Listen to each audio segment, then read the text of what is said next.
TFC spiritual ప్రేక్షకులకు స్వాగతం. ఈ వారం రాశిఫలాలు పరిశీలిద్దాం.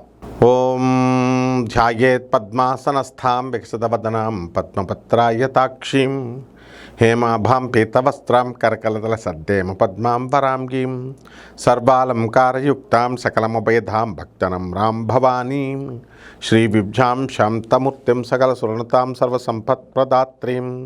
ఓం శ్రీ బెజవాడ కనకదుర్గాదేవ్యై నమః.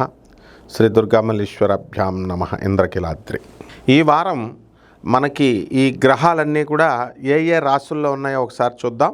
కుంభరాశిలో రాహువు, శని వక్రించి మీనరాశి, కేతువు సింహరాశి, గురుడు మిథున రాశి, ఆ తర్వాత బుధుడొక్కడే వృశ్చిక రాశి, రవి శుక్ర కుజులు ముగ్గురు కలిసి ధనుస్సు రాశి.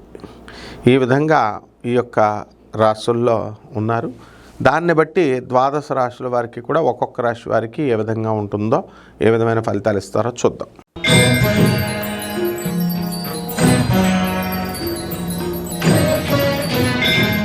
వృశ్చిక రాశి. ఈ వృశ్చిక రాశి వారికి అందరికీ కూడా మనకి అర్ధాష్టమ రాహువు, పంచమ శని, అష్టమ గురుడు ఉన్న కారణంగా ఆర్థిక ఇబ్బందులు అనేటటువంటివి లేకపోయినప్పటికీ కూడా మీరు ఇల్లు కడతామో అని మొదలు పెడితే ఆ ఇంటికి అప్పటికప్పుడు అప్పులు అనేటటువంటివి వచ్చేయడం జరుగుతాయి. అలాగే కొత్త స్థలాలు కొనడం అనేటటువంటివి జరుగుతాయి. అలాగే కొత్తగా మీడియా రంగంలోకి మీరందరూ కూడా ఆకర్షితులవుతారు. అలాగే ఈ యొక్క వ్యవసాయదారులు మరి ఈ యొక్క వృశ్చిక రాశి వారికి అందరికీ కూడా అంత అనుకూలంగా ఉండరు, ఆదాయాలు పెరగవు.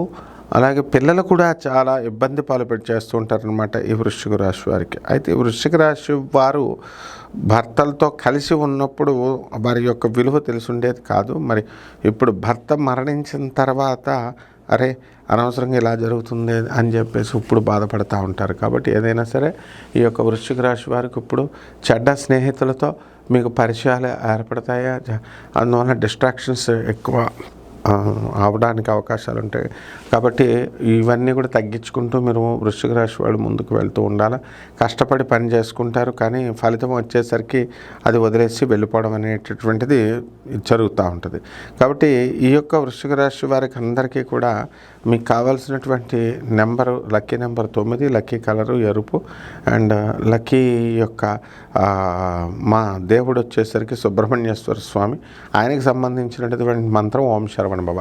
కాబట్టి వృశ్చిక రాశి వారికి రాహు జపం చేసుకోండి, శని జపం చేసుకోండి, శని స్తోత్రాలు చదవండి, రాహు స్తోత్రాలు చదవండి, శనికి అభిషేకం చేయండి.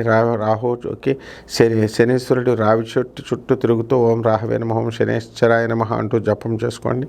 లేదా ఆంజనేయ స్వామి వారిని కానీ శ్రీ వెంకటేశ్వర స్వామి గారిని కానీ డైరెక్ట్గా చేసుకోవడం ద్వారా మీకు అద్భుతమైనటువంటి ఫలితం మీకు లభిస్తుంది. శుభమస్తు.